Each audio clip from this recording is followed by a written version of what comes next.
Kisay magdahom nga sa sakasuok sa sudlulong dapit nahimutang ang usa ka matahom nga beach inspired nga hangout place. Buot na ni sa nataran na himutang silahang balay. Diba? Nasa bagong address ani kung sa dang mangutanan na to eh. Sa loob nasa nag-post sa social media. Busa mga kapuso, dalit nila ang lamian nga pagkaon, social kunong tan-aon, pero budget friendly. Busa tara ato kining adtuon. Sa pagsulod pa lang nimo nining nataran, daw ana ka daplin sa baybayon nga gipalibutan usab sa matahom nga tanaman. Adunay mga artificial flowers apan kasagaran mga natural grown nga mga tanom nga gipanindot lang nila. Adunay mga lamisa nga gibutang nila ubos sa punuan sa bayabas ug gidayan-dayanan. Rayna sa matanom mao ang kutsaritas, usa ka masitas nga kumon apan maoy nagdala kanila og kabantog nga maoy gipangalan nila sa dapit. Ana ara kini mahimutang sa nataran sa tag-iya nining dapita. Namugda man gud ni siya atong last year pag Easter Sunday. So nagtapok-tapok kami mga pamilya, nagbanding. Kay tungod lagi puno ang mga beach, so nagmugna mi gamua dinhi.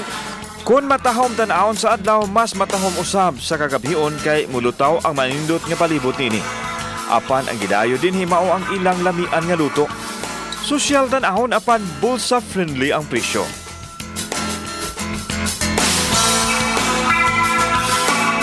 Dynamite, siling espada, nga gibutangan ug ginaling giputo sa lumpia wrapper. Ana ay dagko nga burger with rice. Ana ay bread roll, mango roll, taco ug uban pa. Syempre ang ilang sosyal tan-ahon nga pabugnaw nga mainom. Sama nining ubi float, choco float ug ang mango float shake.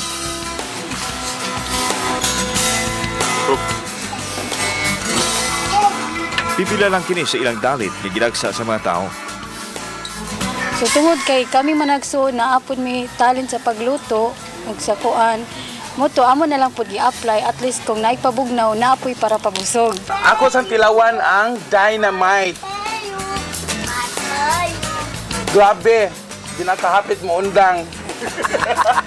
Wala na ko katilaw sa Dynamite, bisag makatilaw na unta ko, gihurot sa akong kauban. Wa tungod sa kalami, di na jud siya mangagda. Lami jud kayo so far, grabe. Nasayod ba kamo nga hagipot ang agianan nga tawo ra gyud ang makalusot sa sikit nga komunidad. Apan kabahin kuno ni sa adventure. Dili lang sa Lapu-Lapu ang ilang mga customer kun dili gikan sa nagkadayang dapit sa Sugbo. Human nag-viral sa social media ang ilang negosyo. 1 year naman ni siya atong kuan April. So amo jud gikuan na bisan sa kakuan sa pagkaon, amo lang jud gikuan ang budget na mapasok jud siya sa masa na presyo. Usa sa gituan nilang nagdala og swerte mao kining punuan kuno sa talagsaon nga grape tree nga tamis kaayo ang bunga. Kung ato ang makita, mo siya plastic tanawon ha. Ato ning pwede ni pupuon ma'am. Hinog na ni.